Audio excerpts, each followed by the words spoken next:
So the sport of powerlifting is obviously a sport that has weight divisions.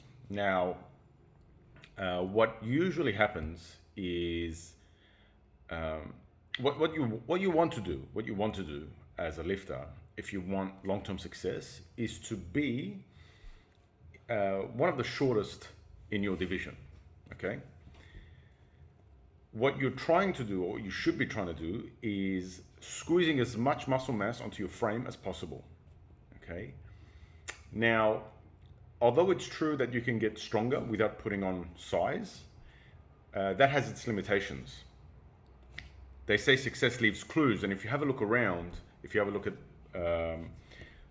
at national level lifters, at international level lifters, you will see very commonly a pattern, and that pattern is that usually the people who win are the shortest and the most muscular in that division. When I say win, obviously I mean people on total, right? So when you see that, you don't know why, or I don't know why, you see such an emergence, such a prevalent pattern in especially newer lifters, like younger generation of lifters, who constantly try and prevent or delay going up a weight class because they want to get stronger in their current weight class, in the weight division that they're in now, because they want to hire like a Wilks score, you know, or some kind of a score like that. It doesn't really matter at the end of the day, because if you are doing well in your current weight division, but that is not the weight division you're supposed to be in, you're going to run that out.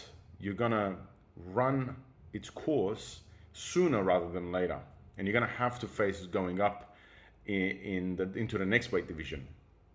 You want to be as lean and as muscular as possible, and the shortest possible, like the shortest in your weight division.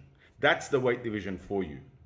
So if you have room, you have to be honest with yourself, and if you can't be honest with yourself, then you need to get yourself a coach or have some friends around you who know what they're talking about, who've been in competitions for a long enough period of time to tell you if you are in fact stacked as you can be for your weight division. And if the answer to that is no, if you honestly don't think you are, then you need to go up. You need to face the music and go up. And that means, yes, that means that in the initial period, when you go up to the next weight division, you are gonna get your ass kicked probably for quite some time. Because what you'll need to do is you'll need to actually focus a fair bit on just pure hypertrophy training rather than pure strength development. And that means that obviously your squat, bench, deadlift is not going to come up as quickly as it would if you were to just be doing strength development, right? But the sooner you do that, the sooner you can just get back to strength development and continue to progress in your strength development, and then top that weight division, right? Because it's supposed to be your weight division, the correct weight division. So, and the thing is, over time, you may start in the right weight division, quote unquote right weight division, and do well.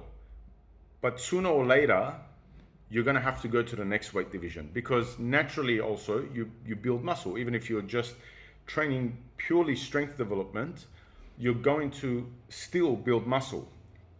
It may not be at the accelerated rate that you would if you were to be doing just pure hypertrophy training, pure bodybuilding training, but you're still going to keep building muscle. And so even then, after a while, it's not feasible to keep the body weight down, because the only way you can do that is now by calorie reduction. And when you do calorie reduction, that means you can't train hard any longer, because you can't recover from that hard training. So now you are interrupting your training development and progress. So if you are trying to unpurposely stay in a weight division because you're afraid that if you go to the next weight division up, things are going to get harder, I've got news for you. You're going to have to face that sooner or later. So you might as well just do it now. You need to embark on some directed hypertrophy training, get bigger so that you can get stronger, because a bigger muscle has the potential to get stronger. Obviously, within strength training, and strength development, there are two major facets to that strength development. One is central nervous system adaptations, which comes about much faster, especially as we're newer.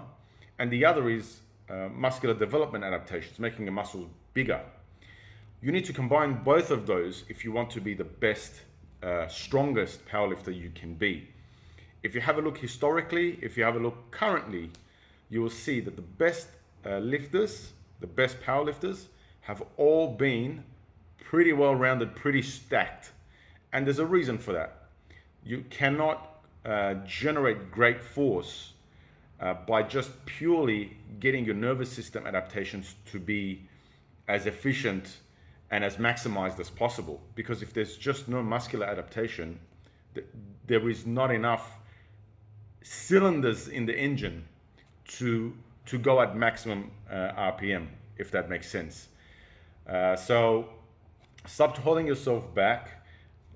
Just face the music early, because strength development is a long-term thing anyway.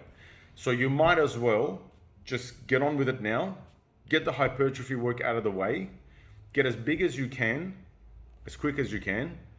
Obviously, it can be periodized, it can be done in phases. And within a couple of years, you'll be where you need to be, more or less. And then you can just begin to focus primarily on strength development. So that's how I do it with my clients, and that's what I advise.